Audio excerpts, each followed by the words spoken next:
Thank you all for joining us this morning at the National Institute for Strategic Studies U.S. Washington, home to IIS.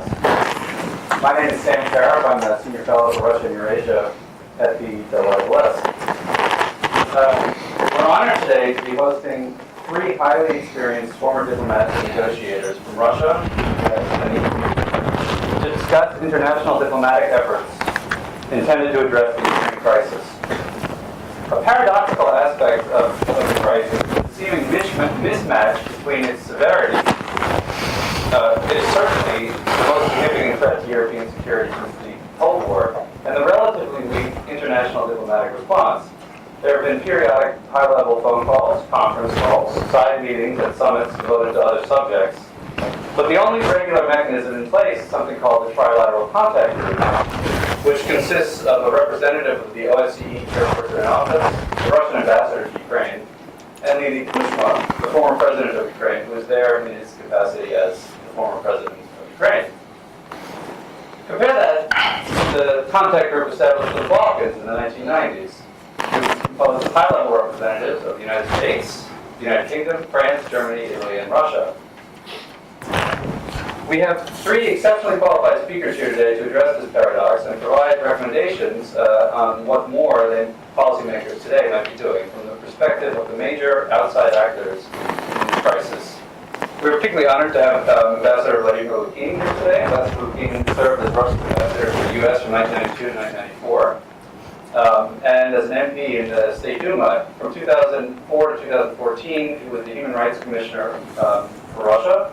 More recently, he was the special envoy of the Russian president for the February 21st talks in Kiev between then President Viktor Yanukovych and opposition leaders.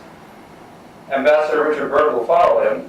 Ambassador Burke was the U.S. negotiator in the strategic arms reduction talks with the Soviet Union that produced the landmark START agreement.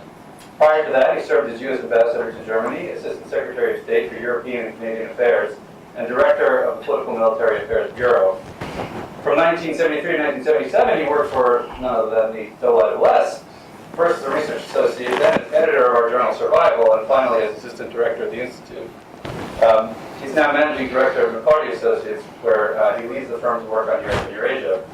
Sir Michael Lee will follow and provide us with the European perspective. Michael is currently a Transatlantic Academy Fellow and consultant and senior advisor to the German Marshall Fund of the United States. He joined GMF after more than 30 years in EU institutions. In 2006, he became Director General for Enlargement of the European Commission.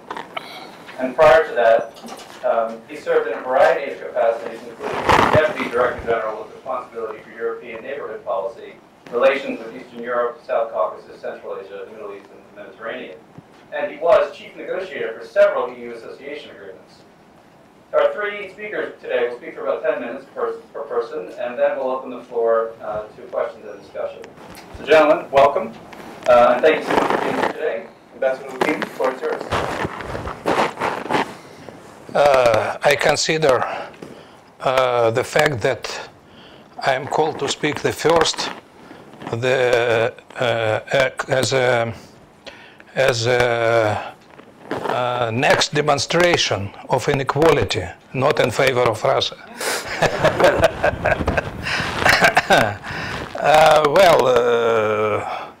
Dear colleagues, actually I'm pleased to be here after many years of discussing on this turf, Washingtonian turf, with Americans the most important problems.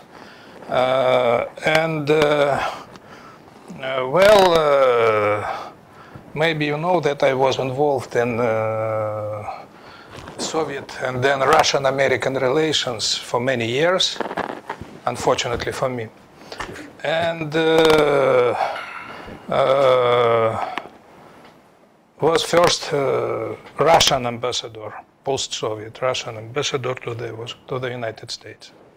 That is why for me it is natural to overview the Russian-American relations and to come to some conclusions on it. First, I would like to acknowledge that, to my view, Russian-American relations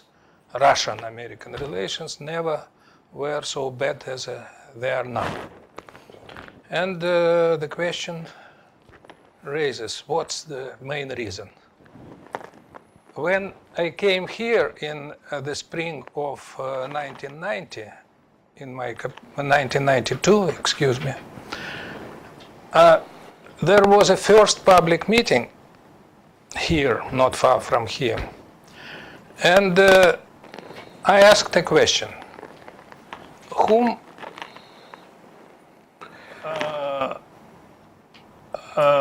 was a country or problem which the United States stood for during the Cold War? It was Russia or it was communism? To put it bluntly, to put it frankly, I did not receive certain answer on this question even now. If it is Russian, I am afraid that it is very serious. It is not easier to cure this problem because it resides in many prejudices and real problems of the distant past. As it is communism, it is much better. But in this case, some problems, some sides of behavior of the United States and the Euro-Atlantic community surprises me.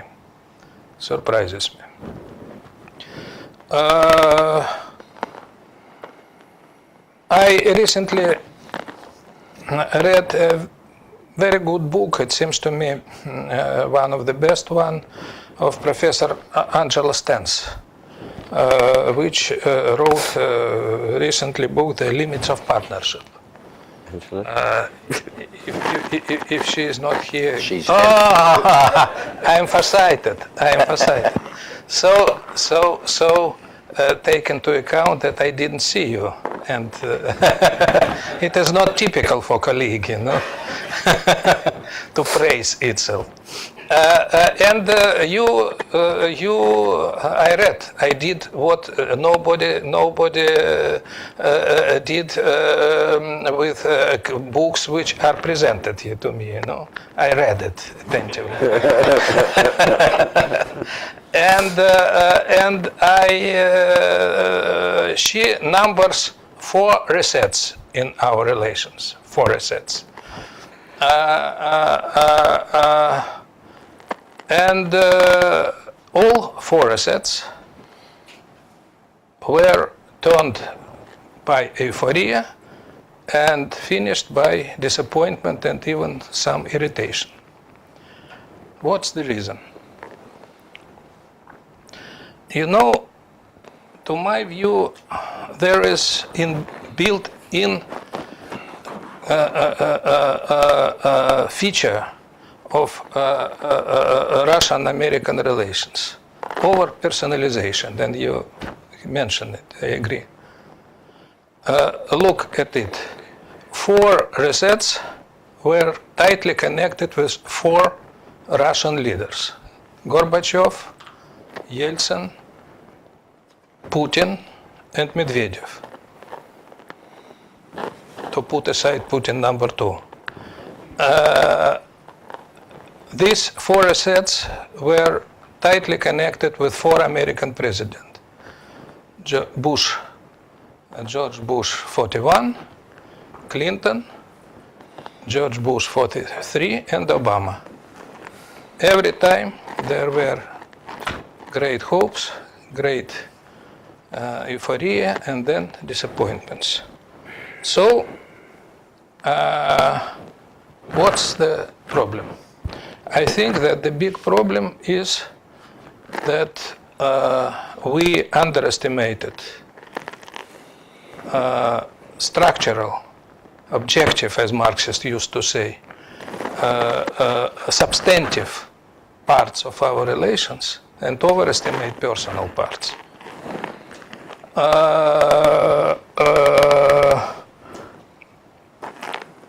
The problem, I see the problem this way. Once, when I was in the beginning of Gorbachev perestroika, I was in the United States and I visited West Coast. And before jumping into a plane, I went to a marketplace to buy something, presents for family and friends and so on and so forth. And I met a lady there who worked there, kind of shop assistant. And he asked me, he recognized that I am not American, which is very easy. And he asked me, well, where are you come from? I said, I am from Moscow, I am Russian. And he said, oh, Moscow, oh, Russia. I like Russia, it is so beautiful country. Russia, we have our president and Russia has president. You have parliament, Congress, and Russia has Congress. You have first lady, we have first lady, and Russia has first lady. We have to be very friendly. We look like the practically very close country. I am afraid that such feeling is very typical for many persons, much more sophisticated persons. But in some depths, the problem is they are sure that Russia should be a country we perceive Russia. But America should be perceived by Russians, America should be perceived by Russia as it is, good, bad, but as it is. And it is a big difference. Russia should be ideal, America is America. She is very close to Almighty. She is special. It is a country which one of the greatest person of the world of all times, Immanuel Kant, said there has a how to put it, chimera of excess, то есть химера излишества, так я правильно перевожу? And they have special relations with Almighty, and that is why that his special rights. Russia is not ideal country. There are tortures in Russia, and I know it very well, because for 10 years I was Russian ombudsman. There are tortures in the United States, but it is quite different tortures. It is very positive tortures, or such tortures which should be dealt with in our circle, but anyway, after this, we can come to Russia and teach them how to avoid tortures. And it is a problem. And my feeling that Ukrainian problem is a part of this problem. Because ideal world is a world which repeats American big features by enlarging itself and adding to it more and more those America which was in mind of those lady I have mentioned before on the west coast of America. And this enlargement came to what it came, to the Russian-Ukrainian, Russian-Georgian crisis, because some substantial part of Russian elite and more important Russian population said, no, it wouldn't do. This way of partnership is unacceptable for us. And that is why here we are. If I stop, I think I used my time, and then I would be actively passive participate in this discussion. Thanks. Thanks, Sam. Unlike Ambassador Lukin, I think I'm going to begin by looking at through the other end of the telescope and maybe begin on the Ukrainian problem, and then generalize beyond that, maybe if time permits, to make a few random comments about U.S.-Russia relations. Is this too close or far? Is it all right? Excuse me. The first point I would make about Ukraine, and I tend to, maybe I look at this situation with a glass half full rather than half empty, but there does recently seem to have been a certain amount of improvement in terms of the situation on the ground. You have what some people are referring to this regime or silent regime, and while there are clearly still problems in implementing the Minsk Accords, there does seem to be some diminution of the Russian military presence in the Donbass. I think the estimate there is now maybe somewhere between 5 and 10,000 Russian forces together with some irregulars. But there's talk of a so-called military freeze, and that's in a region of, I think, roughly about 3.5 million people in eastern Ukraine. There seems to be some forms of communication and cooperation between the Russian and Ukrainian military authorities in trying to stabilize the situation.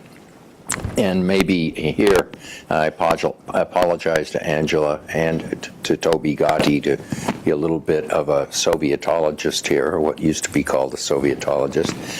I am reliably informed that the term Novorossiya has not been used for now actually a few months in terms of statements, not only by President Putin, but other Russian leaders.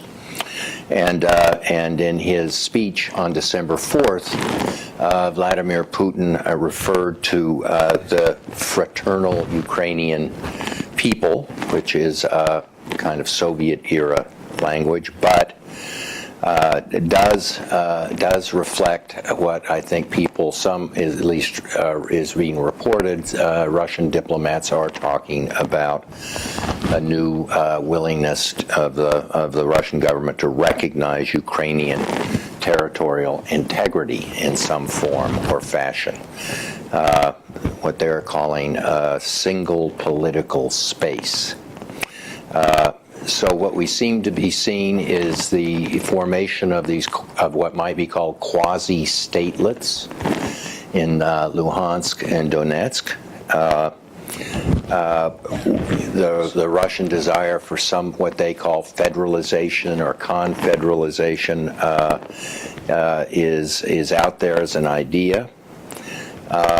And that is usually attached to the Russian desire to see a reworked Ukrainian constitution, which would give these statelets more autonomy.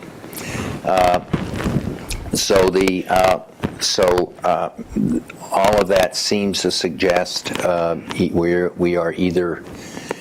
we are not looking at this point in terms of any kind of major new escalation in the situation. Whether we're seeing the kind of emergence of a kind of frozen conflict that will be a source of dispute and disagreement for some time to come. Also giving the Russians leverage over Kiev is unclear.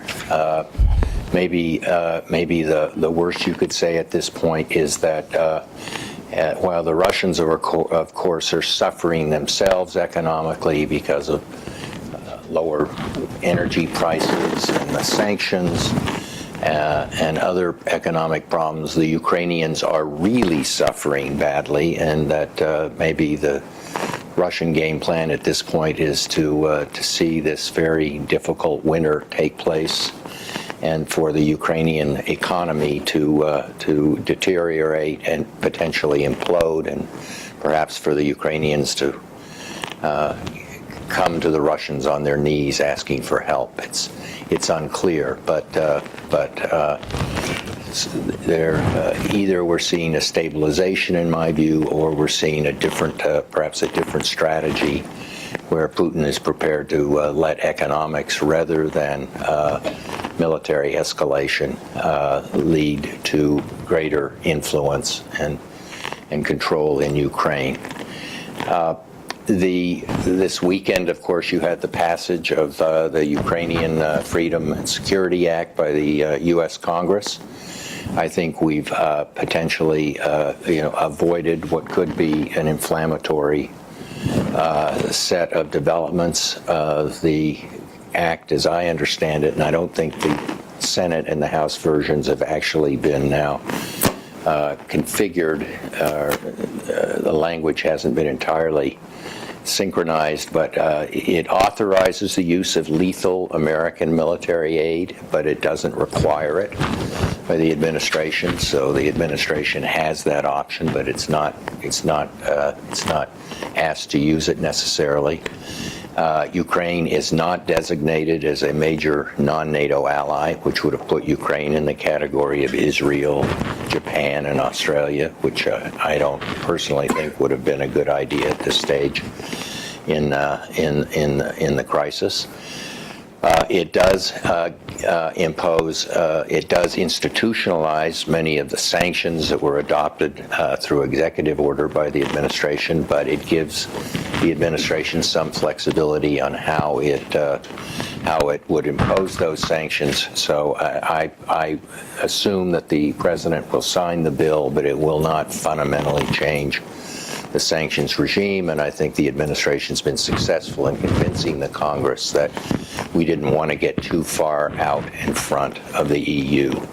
And that allows me to remind, as we talk about the U.S.-Russia dimension of this problem, I think in looking for solutions, we should remember that this crisis really originated not between the United States and Russia, but between the United States and the European Union.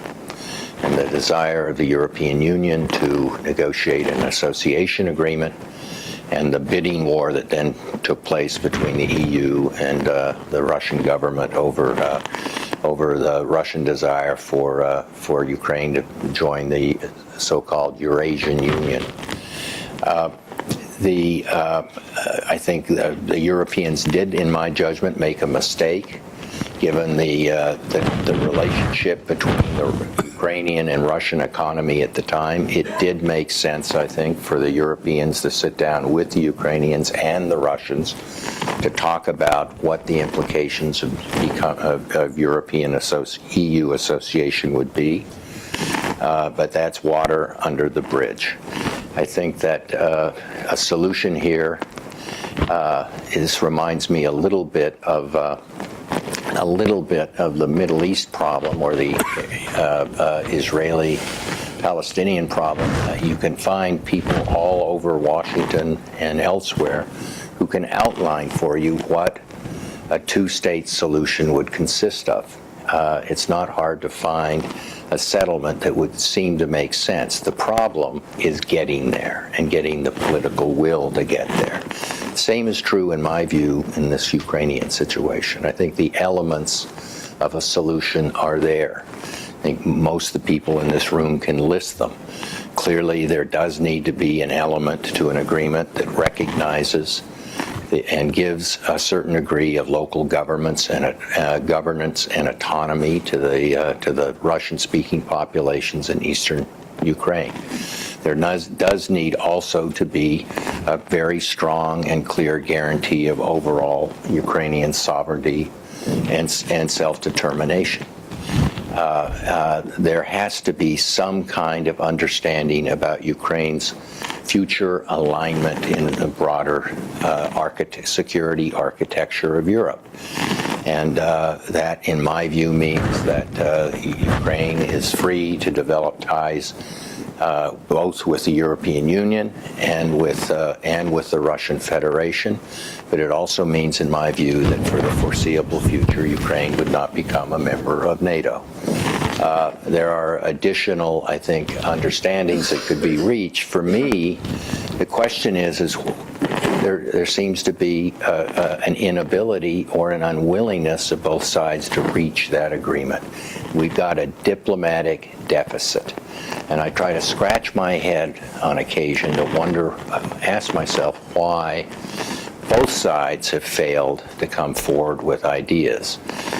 It's my sense that this issue in recent months has not had a major priority within the Obama administration. That may reflect the fact that many of the senior figures in the Obama administration don't have a background or interest in kind of classical East-West or European security issues. It may be that this administration is more transfixed with the crisis du jour, which is now, of course, instability and the threat posed by ISIS in the Middle East.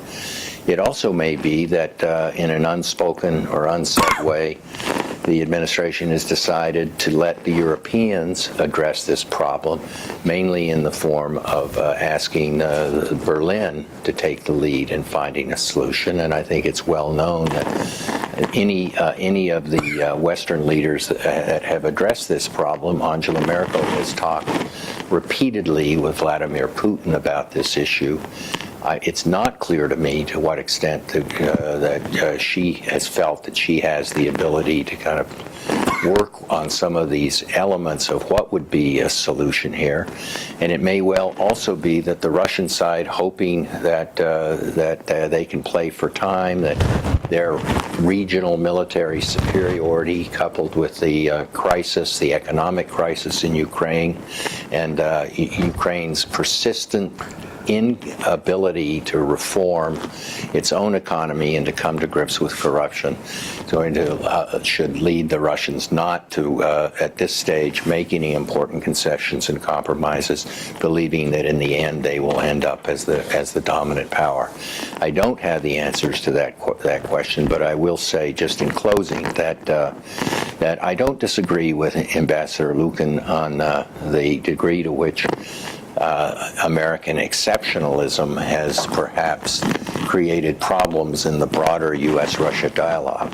I will note, however, if one reads President Putin's December 4th speech to the Federal Assembly, that there are a lot of elements of what I would call Russian exceptionalism creeping into the Russian narrative, which will only make that process more difficult as time goes by.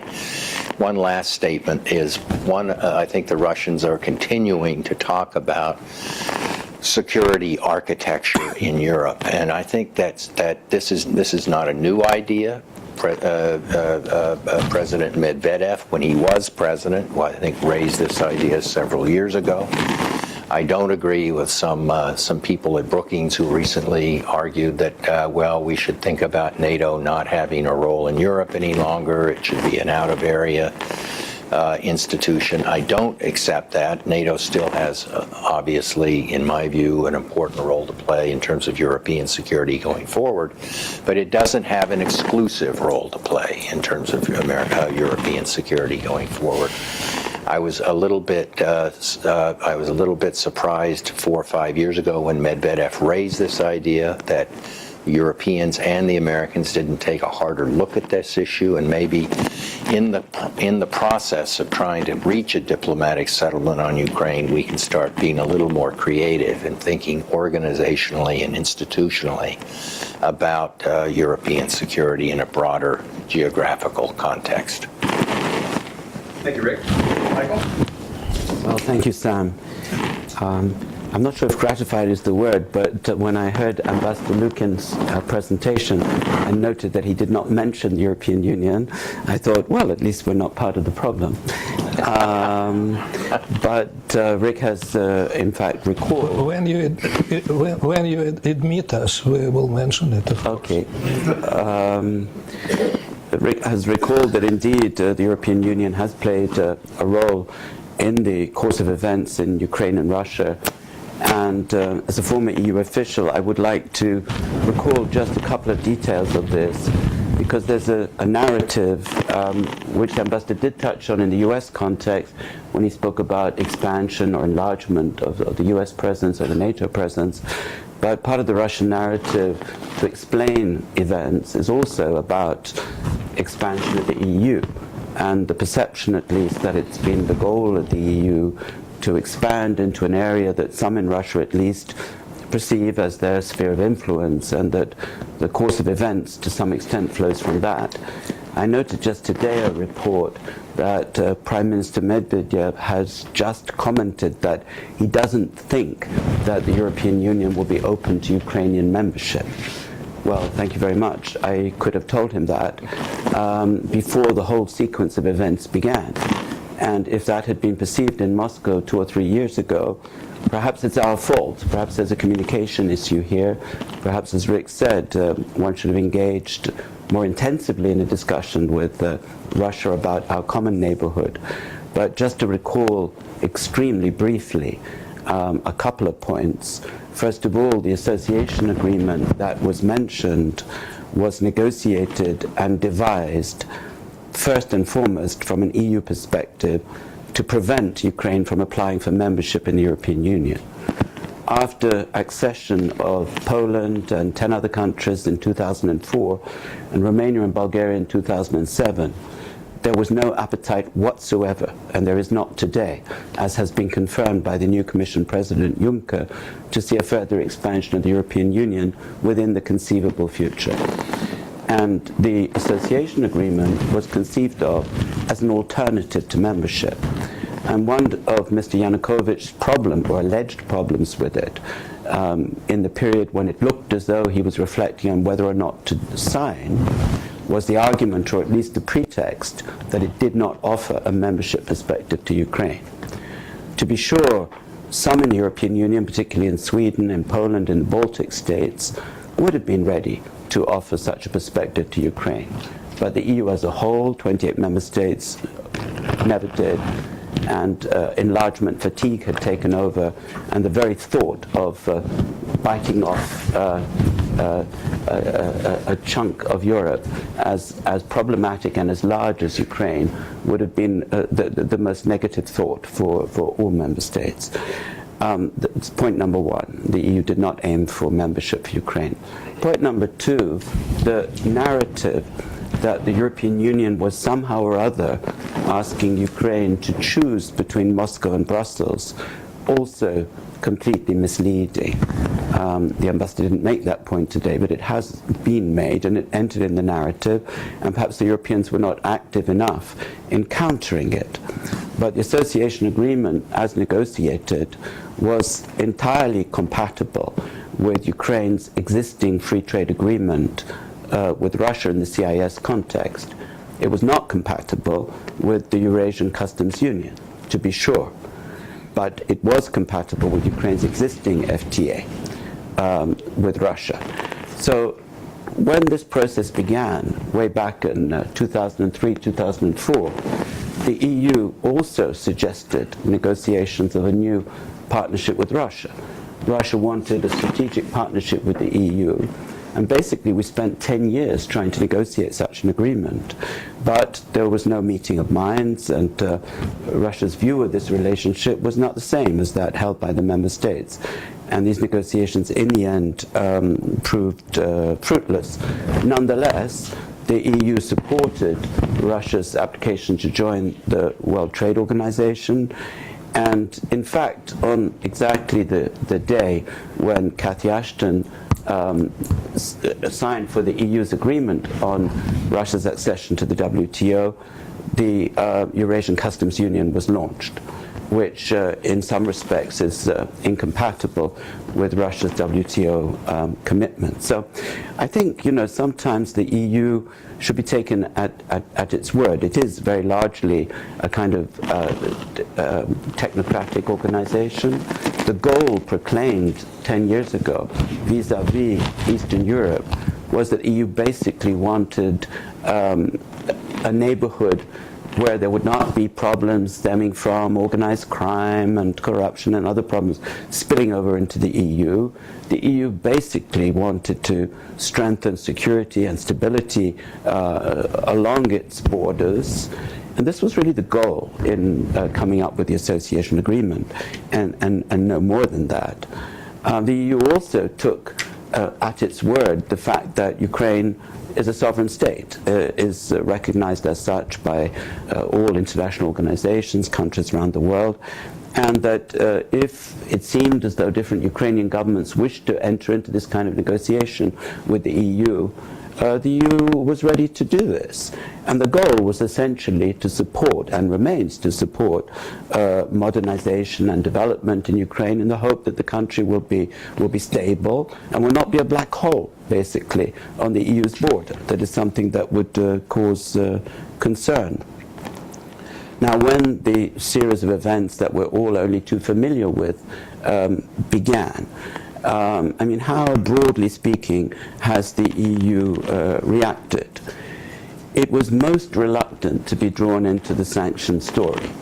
As you know, Germany to begin with 6,000 German companies involved in Russia, was most reluctant to join the United States in imposing sanctions. And it was only the shooting down of the Malaysian plane that I think crystallized the decision for Mrs. Merkel. And it really seemed in Europe as though there was no alternative. I mean, given the annexation of Crimea and the series of events that we are all aware of, and the threat that they seem to pose to the prevailing norms in Europe, that there was no alternative to take this step. It was clear from the outset that there would not be a military response as such. At the same time, the EU has really engaged with Ukraine, and I do think sometimes this needs to be taken at face value and not regarded as part of some kind of plot, to help the new government that has been elected through another round of elections that are broadly considered to have been free and fair, to implement a reform program. And today, the EU has 40 officials or so involved with the government on such issues as fight against corruption, reform of the taxation regime, trying to end Naftogaz's monopoly, trying to phase out energy subsidies, putting into place a social safety net for the poorest who will be hit most by withdrawal of the subsidies, and a whole range of reforms necessary for the country to become a functional and modern state and not a failed state, which is something that the EU is basically looking for. Now, when Russia indicated that it had some concerns about the association agreement, particularly about the Deep and Comprehensive Free Trade Agreement, DCFTA as it's called, that accompanied this, the EU formed a trilateral group with Ukraine and with Russia to look into the consequences of the DCFTA for Russia. For some period, Russia discontinued its participation in this group, but recently has indicated its desire to continue this conversation. Now, in all these discussions so far, there has not been identified a single area in which the DCFTA will pose negative economic consequences for Russia. We know there's a whole narrative about the displacement of cheap Ukrainian goods onto the Russian market and so on. The EU has been willing to look into all these issues. And if I can just express a personal view, I do think that if some areas were discovered as having negative consequences for Russia, there would probably be an openness to having a look at least at transitional periods and so on, possibly extending them, not reopening the negotiations on the treaty itself to attenuate those effects. What else has the EU been up to recently? Well, as you know, the EU brokered these trilateral talks between Ukraine and Russia, which led to a winter fuel deal that has guaranteed that at least in the period through to March, there'll be no crisis of the discontinuation of energy supplies to Ukraine and then from Ukraine on into Europe. During the difficult period before this agreement was reached, the EU also supported reverse flows from Slovakia, and for a while before Hungary got cold feet, from Hungary to Ukraine, again to prevent blackouts during the winter. So I think in a rather technocratic way, and then of course we also have the support for the IMF bailout agreement and funding for Ukraine.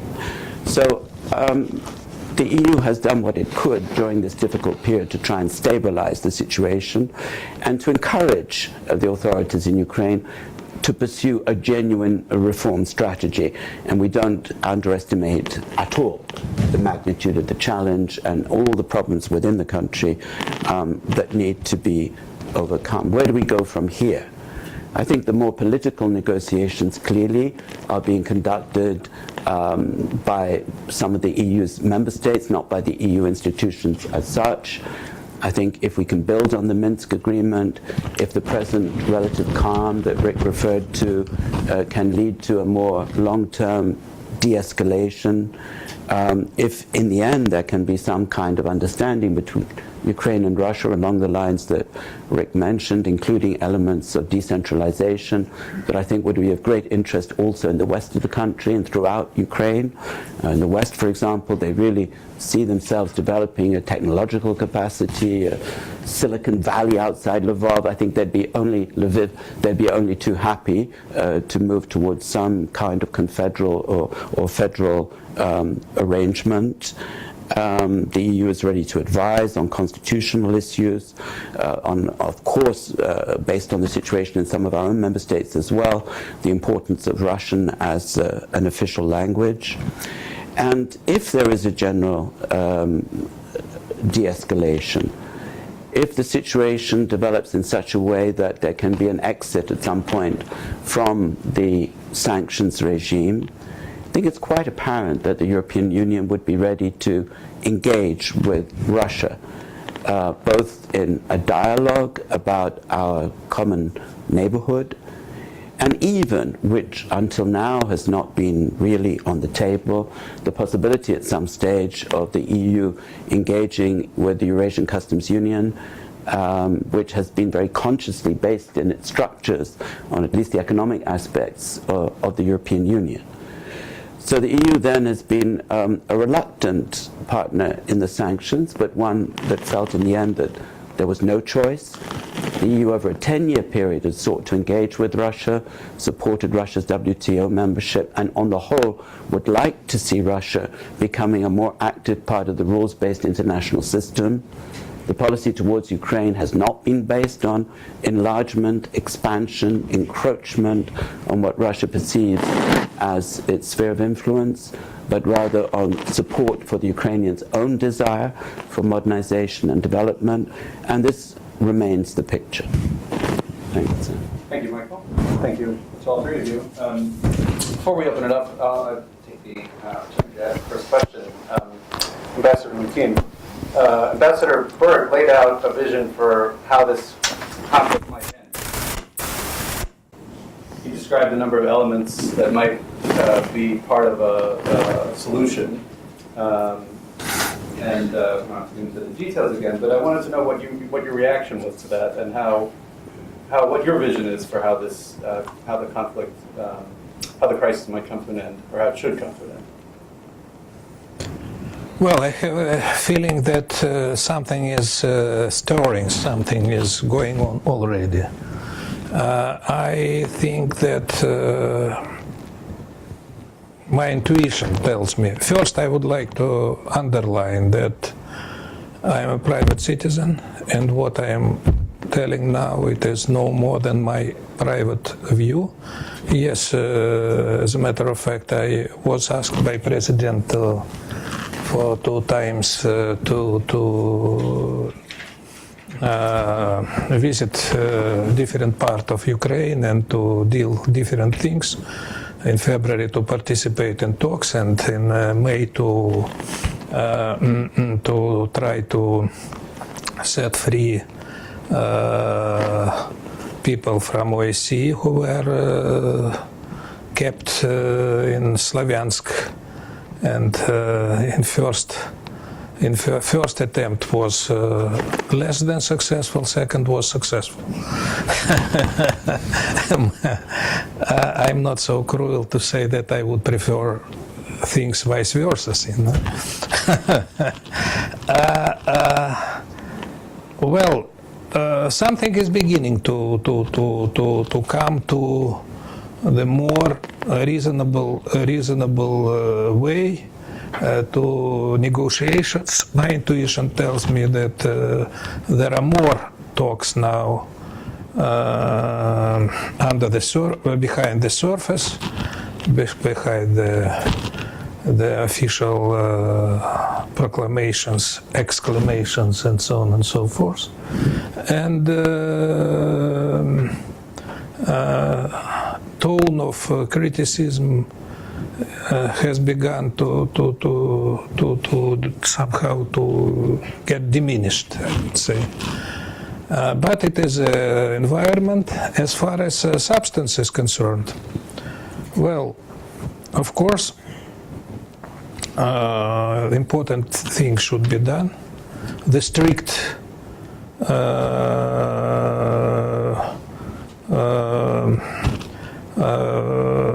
fulfillment of Minsk talks should be very important. To the best of my knowledge, now there is one thing has been done. How firmly and how irreversibly it remains to be seen. I mean, there is no military actions now. It is the most important single thing. And I hope that it will be kept up by both sides.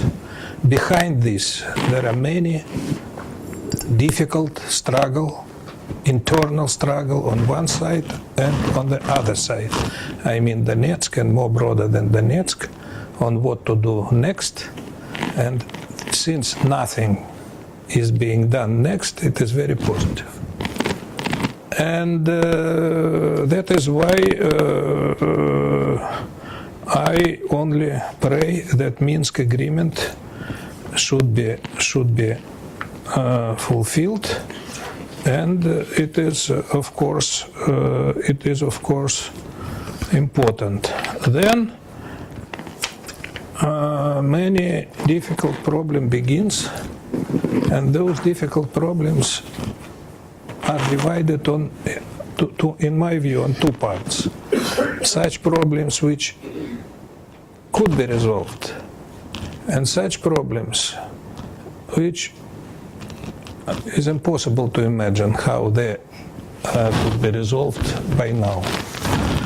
And first is how to demarcate, delimitate,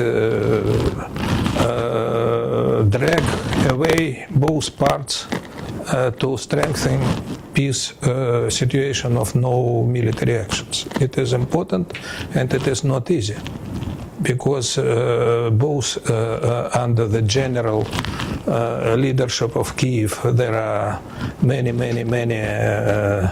ambitious, half-independent units, and same thing exists on the Donetsk and Lugansk sense. And how to deal with them, it is easier to discuss here than to discuss behind the carpet, I would say. It is a big problem. But I am absolutely sure that it happens. I don't know, but I am absolutely sure that it happens. And it is very difficult, the most difficult and most important feature now. Secondly, I say a few words about those problems which could be resolved and those which couldn't be resolved. First bunch of problems are technical existence in peaceful atmosphere, development of trade, development of normal exchanges on both sides, development of social outlays from Kiev to Donetsk, and with some possible participation of Russian side and talks about this bunch of problems. The problems of excess of everything to Crimea now, and so on and so forth. And it makes these 1001 problems are very difficult and very lengthy. The second, of course, there should be done many things on Kiev side to legally guarantee the federal or autonomous existence of Donetsk and Lugansk areas, and there should be pressure to move them more negotiable, and this pressure is being felt by everybody who looks at it attentively. All these problems should be done, but it can be done very swiftly. I think it would be a lot of problems on every stages. Secondly, there are problems which cannot be resolved now. About these problems, I remember the great Deng Xiaoping words. He said about border problems between China and Japan, between China and Korea, and so on and so forth. He said, well, let us try to resolve what we can. And if we cannot, let us give this problem, let them be inherited by next generation. And maybe next generation will become more wise than ourselves and find ways to resolve this problem. I, as a private citizen, I tell you frankly, I don't know any political situation, internal political situation in Russia, which gives to anybody, any government in Moscow, opportunity to stir again Crimean problem. I don't think so. Maybe Boris Nemtsov will become a head of Russian government. Even he will be unable to do something like this. On the other hand, I recognize that Kiev, under all circumstances, will not recognize the new reality. By new reality, I mean Crimea, of course. In this situation, what to do? To try to convince each other and to stimulate each other to be convinced that one side is right and another side is wrong? Or to use the formula of Deng Xiaoping? That is basically my understanding of this situation. Thank you very much. Now we'll open the floor for questions. Over here. Please wait for the microphone, and before you ask your question, please give your name and affiliation.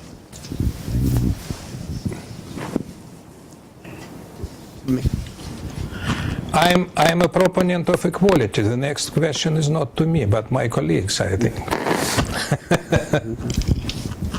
Who did you call on me? Over here. Okay. Thanks, Sam.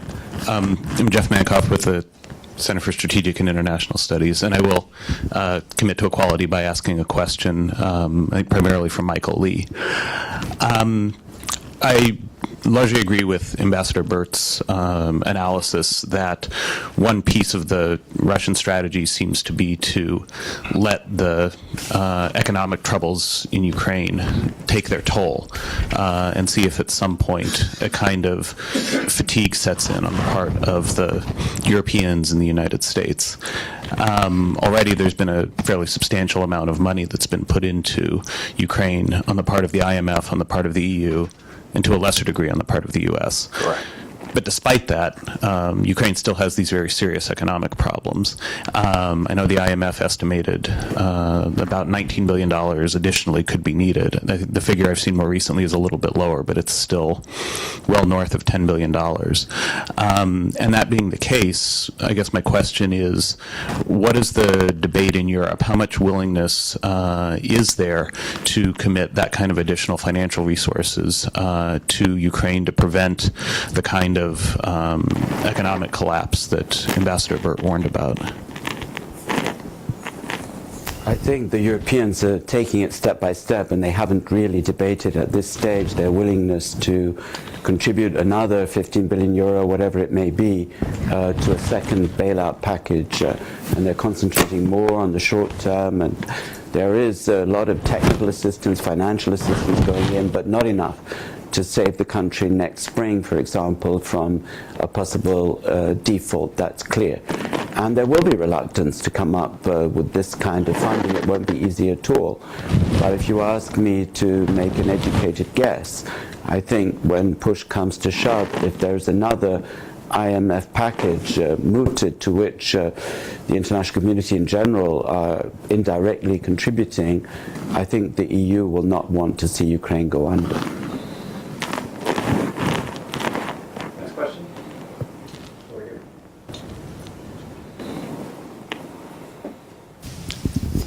Yeah, Bill Jones, Executive Intelligence Review. I'd like to just ask about what Ambassador Burke commented on Ambassador Lukin's comments, saying that he was placing the blame on the West, that the crisis had occurred.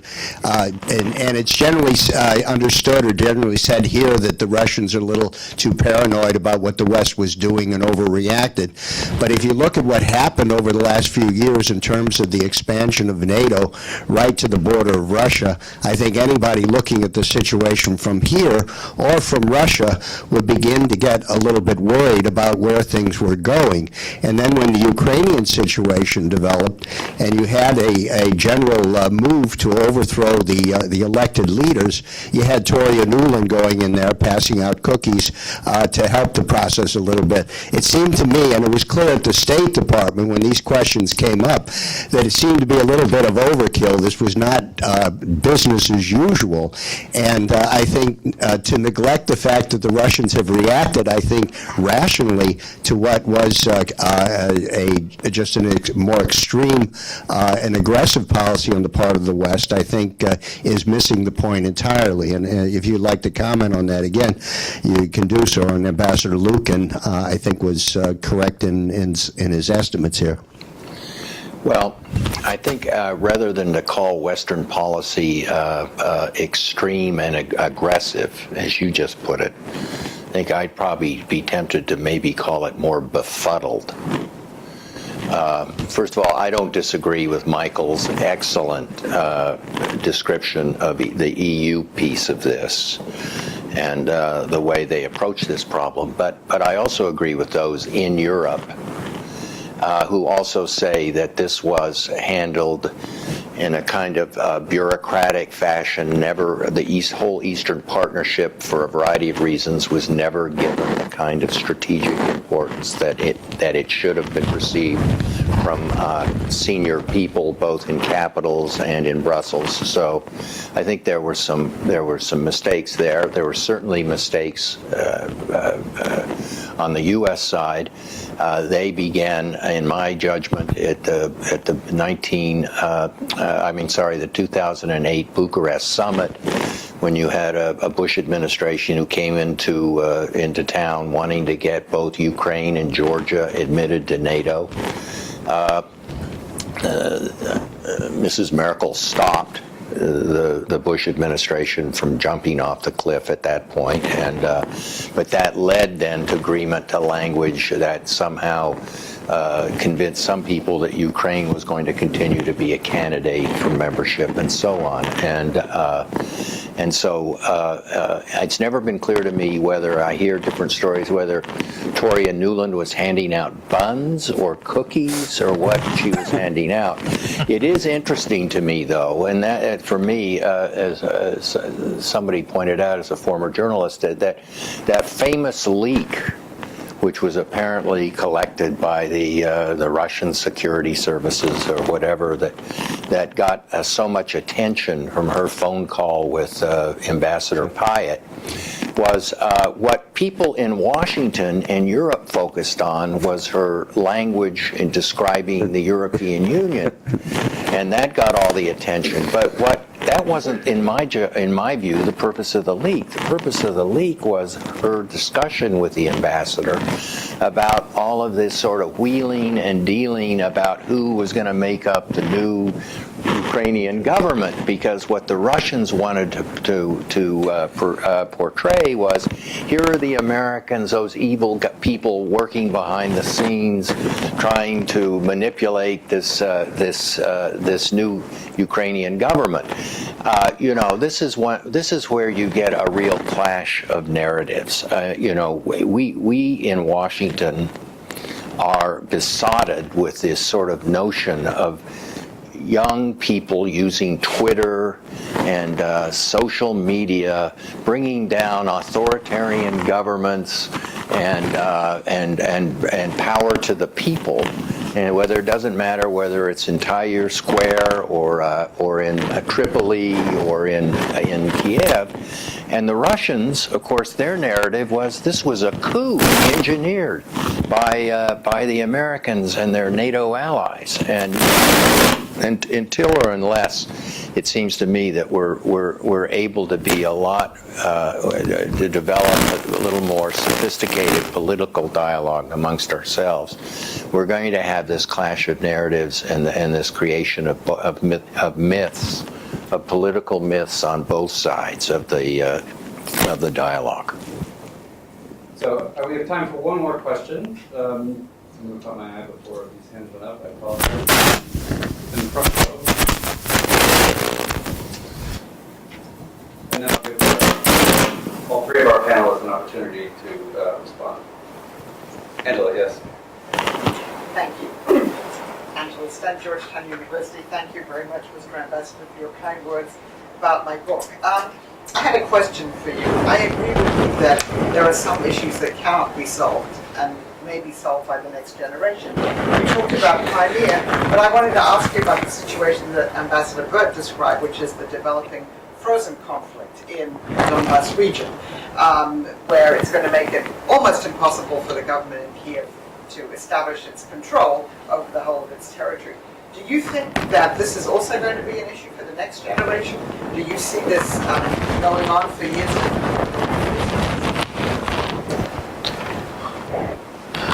Well, when I spoke about next generation, the Crimean idea, I mean generation after my son. And this I mean after myself. No, I think that beside very special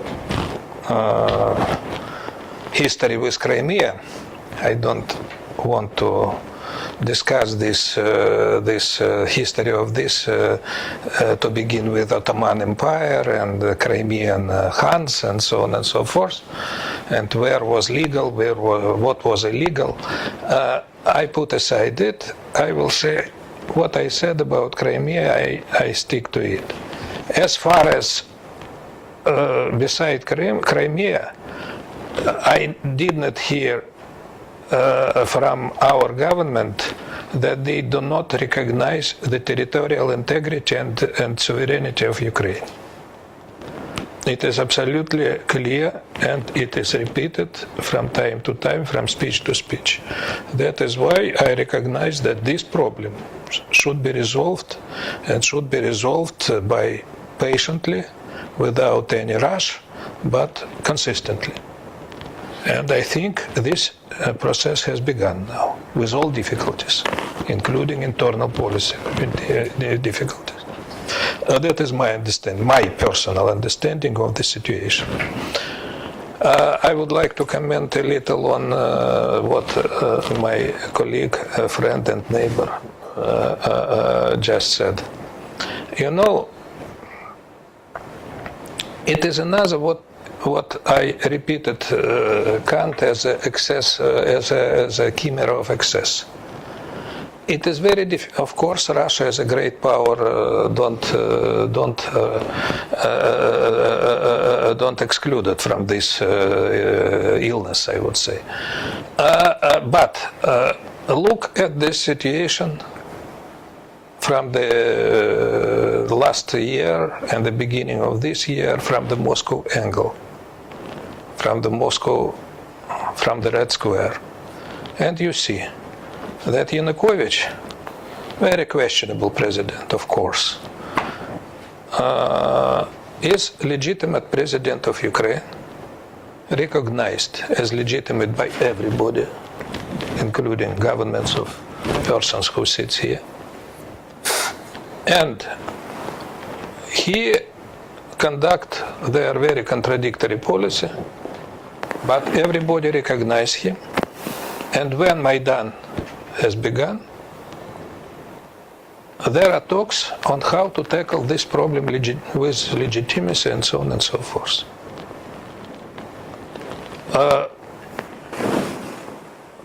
Some talks has begun, and there was a basic agreement which was fixed up and initiated by myself, among others, in Kiev on February of 21. That there will be a process of election by December of this year, by the way, this month. And a process of re-elections, process of amendments in the constitution, return to constitution of 2004, and so on and so forth. Many things, legitimate, agreed upon, and so on and so forth. At the same time, Moscow authorities see that foreign minister of European Union, high authorities of the United States come to Kiev, go to Maidan, and say, well, long live revolutionary Maidan and revolutionary government, and go away illegitimate Yanukovych and all others. What is it? What does it mean? How to act vis-a-vis this one? Putin calls me one evening and asks me to go and to participate in talks which would legitimize somehow.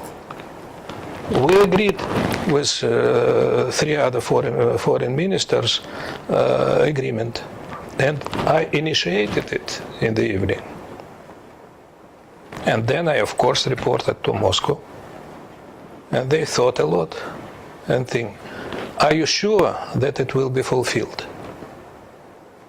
It will be complied with. I said, no,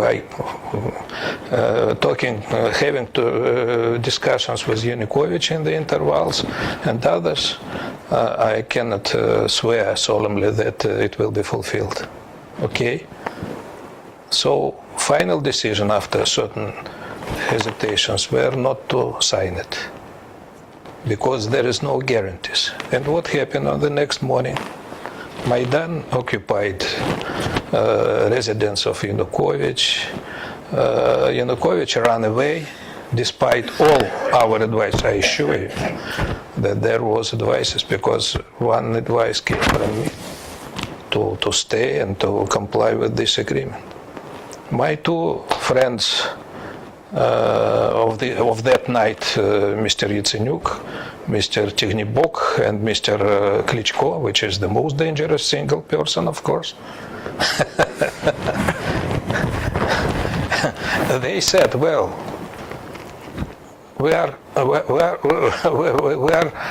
ready for everything, but not to Maidan, and to say that and to say in favor of this agreement, because they will be acting revolutionary way, and they were right.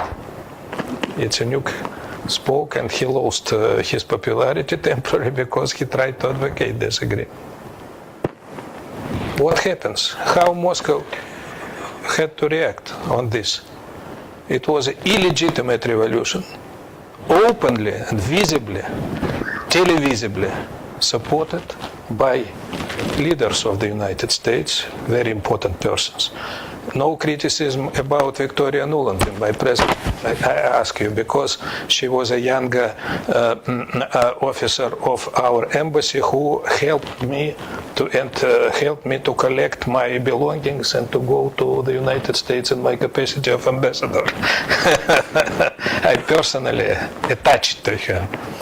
But actually, it was demonstration of that real rules of game, real confidence talks on the telephone and so on. When I came to our president, he called on the telephone with Chancellor Merkel, and I waited a lot because I don't speak German, unfortunately. And that is why situation was absolutely strange. And absolutely its situation don't deserve any confidence to anybody. In this situation happened what has happened. My personal opinion that decision to act in Crimea was adopted in the last minute. Of course, maybe some worst case scenario were elaborated. I don't know. I am not participating in all this. But when I prepared to fly in the rush to Kiev, there were no such things.